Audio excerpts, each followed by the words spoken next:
By 2006, NIA had tripled in size from its first year. In that same year, Governor Warner had guided the Commonwealth of Virginia to an enviable position as the best run government in the country and also the best state in which to do business in the country. In 2008, NIA became for the first time a self-sustaining organization. Part of Langley's vision was support for 5 years and an expectation that the Institute would become self-sustaining, and we did in 2008. In that same year, our guest speaker assumed his current role representing the Commonwealth of Virginia in the United States Senate. In 2011, the fiscal year that we just ended back in September, NIA saw its largest growth yet in terms of research accomplishments, in terms of revenue, in terms of support from the Commonwealth with a new laboratories building going up across the street from our current classroom and office building, and with a bright future. 2011 has been a year of turmoil for the country, for the economy, for the Commonwealth, and certainly the turmoil has found its way inside the Beltway as well. But as we look forward to 2012 and the bright future that we have, it is comforting to know for us that there's somebody inside the Beltway who has our back. Someone who is a technologist at heart, an entrepreneur, a philanthropist, and now has distinguished himself in his bipartisan efforts as a true statesman. Ladies and gentlemen, please join me in welcoming to the podium Senator Mark Warner.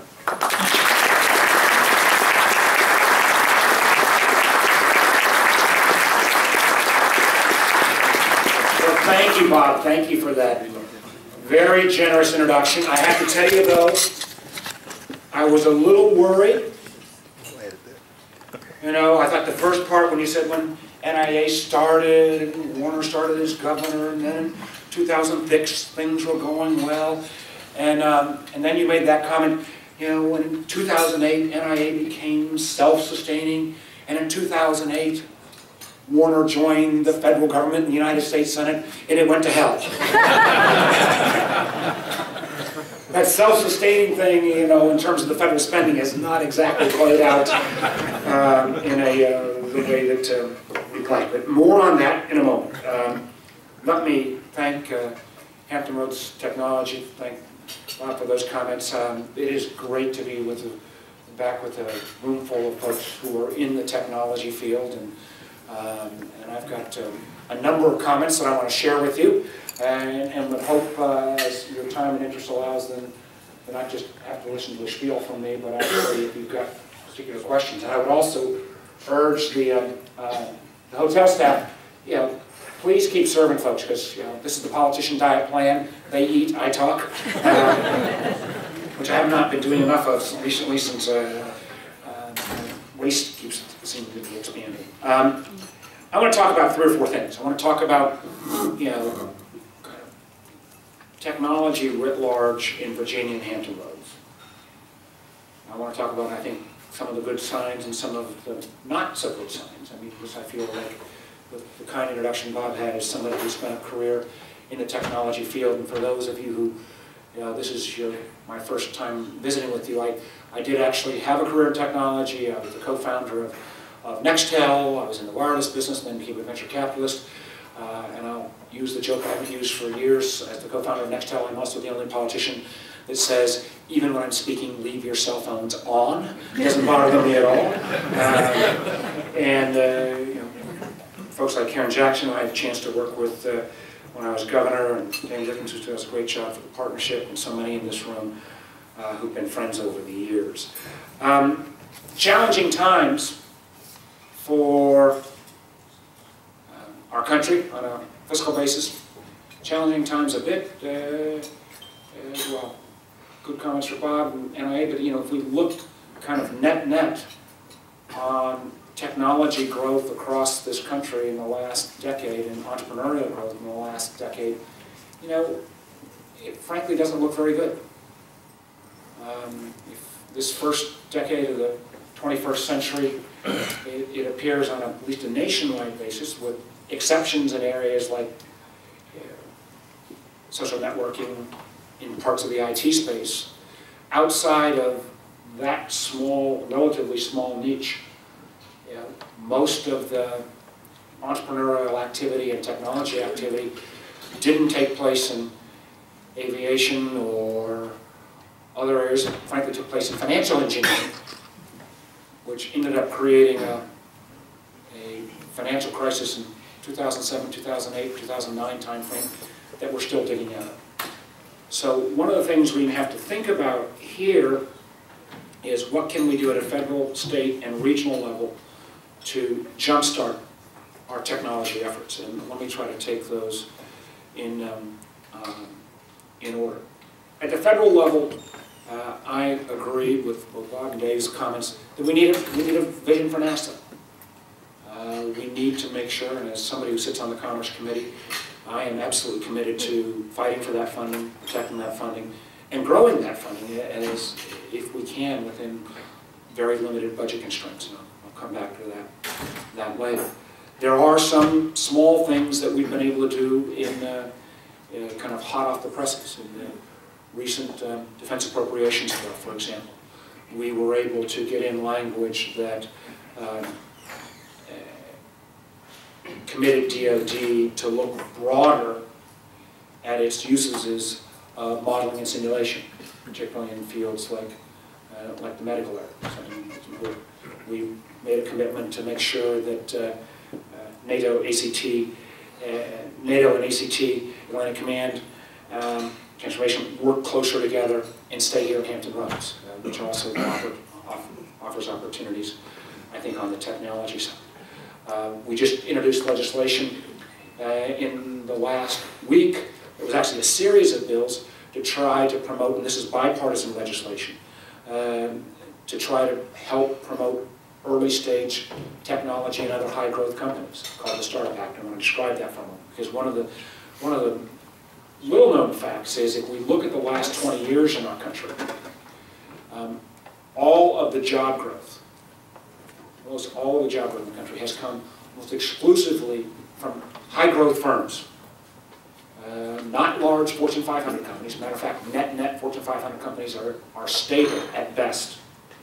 Not traditionally, even though politicians all like to claim, we all support small business, but traditional small business, 3-person hardware store, gas station, they're not growing much at all. But really where growth has come has been from firms who start up disproportionately from technology, go public, and we think about the AOLs, we think about the Googles, we think about the host of firms that litter the landscape. What does our legislation do? It does 4 or 5 different things. One, it removes some of the regulatory burdens that these startup companies have had. It increases the number of shareholders, for example. You can have from 500 to 2,000 before you have to go through SEC registration. It changes the Sarbanes-Oxley 404 requirements for those of you who've gone through that path, which become pretty burdensome. May you all hope to get to the period that you can go through a 404 registration process, but it does decrease some of those burdens. It puts in place some tax treatment for investments in these firms, that if you invest in a qualified small business for 5 years, and it says that that company ends up being successful, you get 0 capital gains. So that we can encourage more of that early stage patient capital, not just capital that comes in when a company goes public, but comes in early on. It changes some of the corporate tax treatments for firms, again, qualified small businesses that start making a profit, so that you can have at least 3 years of reduced corporate tax rates at a dramatically reduced rate. It also starts to take on a series of areas related to regulation and funding that I think need to be part of this mix. For example, one of the challenges I think that we face in this country is how we win the global race for talent. We can all bemoan the fact that we are not doing as good a job in our universities as we should in terms of STEM education. But one of our great assets still is, in this worldwide competition, is that we still educate a remarkable number of foreign-born individuals who do extraordinarily well in our graduate programs in math, science, technology, engineering. This legislation, and this is, let me show you, co-sponsored by a very conservative senator from Kansas, Republican senator, actually puts in place a process where we will staple that green card to those STEM graduate degrees, something we've talked about for years, but actually we've got a chance to move into real legislation. We also are taking another subset of those, foreign-born individuals, and I don't know the statistics here in Hampton Roads, but in Northern Virginia, literally a quarter of all our technology companies are chaired or started, founded by immigrants, and that is an enormous, I think, source of strength for our community and our country that we've got to build upon. But there's another category of folks who currently operate on H-1B visas that are locked in positions that can never move out of those positions. We're creating a new class of visas within the INS that actually would be an entrepreneur's visa, so that if you are here with, this, again, the prerequisite being a STEM graduate degree, and you want to go off and start your own company, and as long as you can guarantee a de minimis $100,000 investment, at least hire 2 Americans, we're going to create a STEM visa account, or STEM entrepreneur visa account that would funnel about 75,000 folks a year to make sure that we continue to compete on this global talent competition.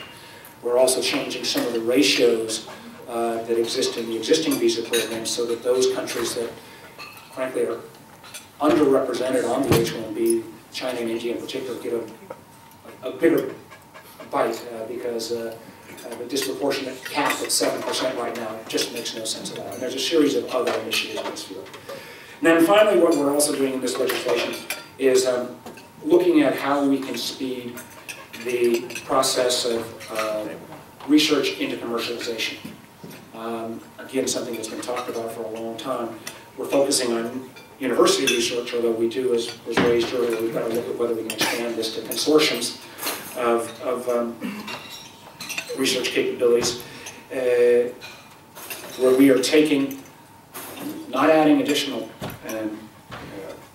research dollars, but taking 0.15 of 1%, so 0.15 of 1% of research dollars off the top, which actually amounts to about $100 million a year, that would be moved into how you get ideas from the lab into the marketplace.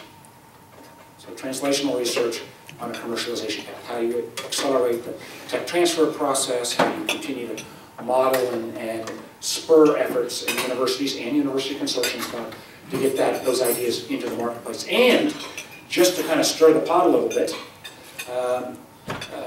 we're looking at the notion that those universities or consortiums of universities where a researcher has got an idea, has got a product that is being sat upon, we're going to creating a tech transfer entity that would even introduce the concept after some period of time, potentially a free agency. So if the university's not going to take this idea, let's let that individual go out and market. Now, this is very controversial. I would have seen UVA and Tech's head explode when we started talking about this. But we need to kind of, and I'm very much open for business and how this needs to be changed, modified, amended, or whatever, but we need to stir the pot in this area of how we translate, get research out into the marketplace. Now let's talk about region. And on this, I'm going to be, we're all friends here, but I want to be candid. I think we need to do a better job of assessing what our assets are and figuring out a vision for it. And this is not going to come from Washington. It's not going to come from federal agencies. It has to come from this community. How do we take Jeff Labs? How do we take NASA Lyman? How do we take our modeling and simulation assets and really build out a vision for each? How do, as in the little session we had before we came in here, how do we make sure that we actually create in this community a vibrant early stage angel or early stage venture network? And as I mentioned to the group beforehand, I'm willing to put my own personal money where my mouth is on this, but it's got to be, and I'll put in some capital myself, but it's got to have to be generated by those particularly technology-related successful folks in region. You've got the list, I'll help work on. We tried to do this a decade ago when we created Invest, and it, like many firms, has kind of moved up the food chain in terms of where it invests in the marketplace, and broader than just in the technology space, but revisiting this notion of early stage or angel network for the region. I'd love to work with you. Where I'm not is happening, again, let me share, I've been very disappointed with what we've done with modeling and simulation. I think this is an asset that is one of the great assets for the region. And a year ago plus, when we saw that GIFCON was on the potential downsizing block, and we looked at the community and said, folks, we've got to kind of wean ourselves from this DoD-only model and look at medical, look at Homeland Security, look at transportation, and lots of conversation and very little action. At least, and I'm ready to be corrected. But in the consequence, over the last year, we've lost an awful lot of world-class personnel from this region that have gone and got jobs elsewhere. But as we think about Hampton Roads centric, and it would be a huge mistake in my mind if we were going to let another year go by and this slow kind of withering of what I still believe is one of the great assets for the Commonwealth and particularly for Hampton Roads.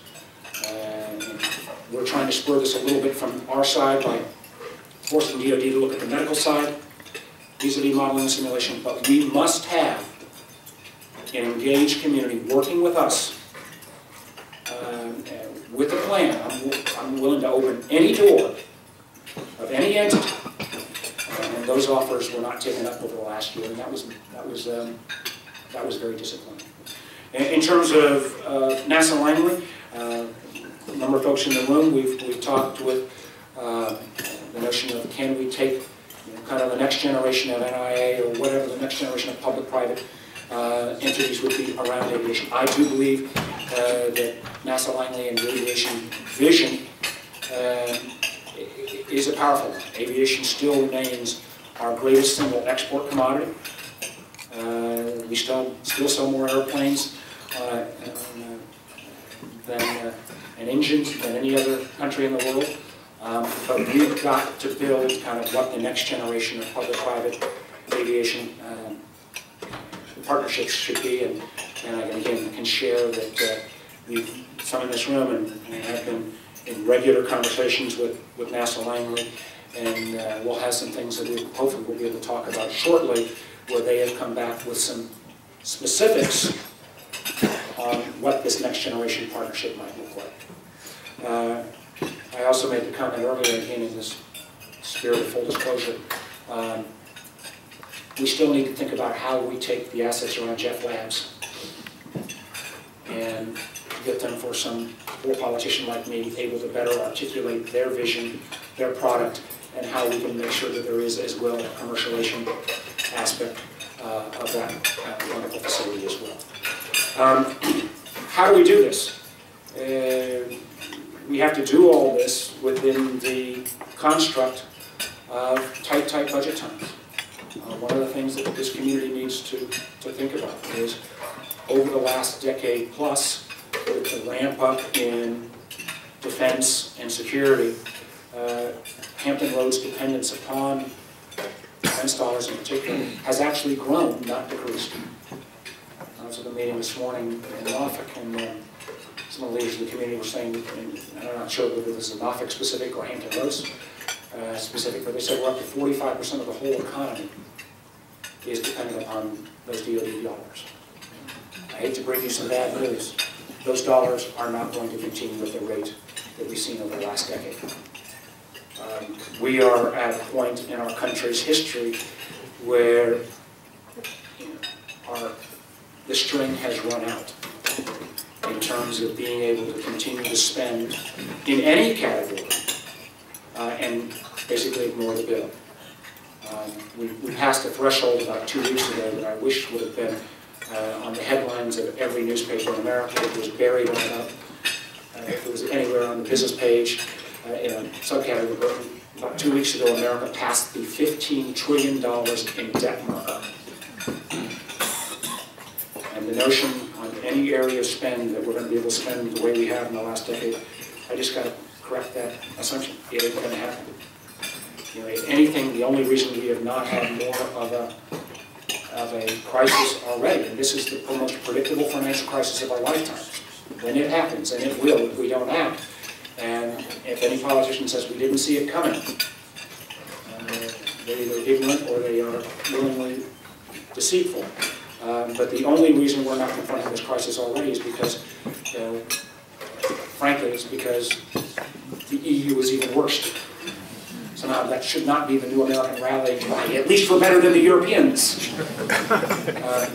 But it is going to require a hard choices that, frankly, we've not had to make.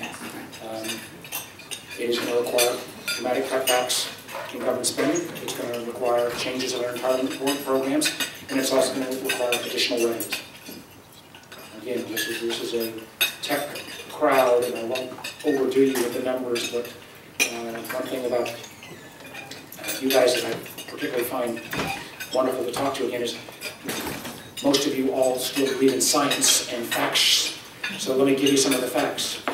Last 75 years, this country has run deficits. Every one of those years has been about 6. Our current, so the problem about this is either the Democrats' problem or the Republicans' problem. No, this is both parties' problems.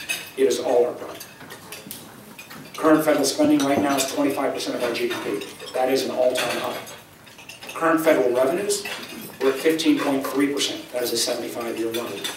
The only time we had relative, of those 5 or 6 years, we had relative budget balance over the last 75 years was when revenues and spending were between 19.5% and 20.5%. So it doesn't take an engineer or a mathematician or a rocket scientist in their own to realize if you're spending 25 cents, collecting 15 cents, and that delta is 10 cents that we're borrowing from the Chinese, that cannot be sustained. And balance, which roughly is at about 20%, particularly when we're adding 3 million people a year to retirement age, means you're going to have to cut spending and you're going to have to increase revenue. Now, what I've been working on, I'm a bit obsessed about this issue, and I sometimes scratch my head because it seems that many of my colleagues don't seem to be as obsessed, and many business leaders, while they talk about it, don't seem to really kind of pressure enough on us. Is there is a way to get through this. What I've been working on with the so-called Gang of Six, which is basically taking the President Simpson-Bowles plan, which cuts about $4 trillion off of the deficit with about 2.5 to 1 cuts over revenues. That is still a viable plan. And it is my hope that we may still get another run at that. After the Secret Committee failed, that we may get another run at that come February and March if we can fill out our plan. And we now have about 45 senators and 100 House members, almost equal number of Democrats and Republicans, who are saying, all right, Warner, channels, we're with you on this. The way it does that is it reforms the tax code, actually by not raising rates, but lowering rates in certain areas, but cutting back on a lot of tax expenditure, tax breaks in the code. But it also, as many in this room are fearful of those sequester numbers, that is what's put in place that if Congress doesn't act, these will be the automatic cuts that will hit defense. And while I think the sequester numbers for defense are too high, almost any rational plan that is going to address this problem is going to have close to 70 to 80% of those sequester numbers in it. So the idea that we're going to be able to avoid this challenge, again, it's just not truthful. Defense and security-related spending has almost doubled since 2001. We've created whole new categories of government spending, like Homeland Security. Remember, there was no such thing as Homeland Security before 2001. I'm not saying we don't need to do things differently in light of the threats that have come about, but this growth rate that we've had is not sustainable. And again, for those of us who care about the NASA and the other pieces of federal spend, remember this is part of a direct competition at this point. All of the cuts so far that have come to pass in the federal budget have come from the category that is called domestic discretionary spending.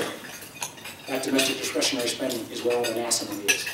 It's where all the infrastructure money is. It's where all the R&D money is. It's where all the energy money is. It's where all the education money is. It's where all the, the law enforcement money is. That piece of the pie is only 14% of our budget.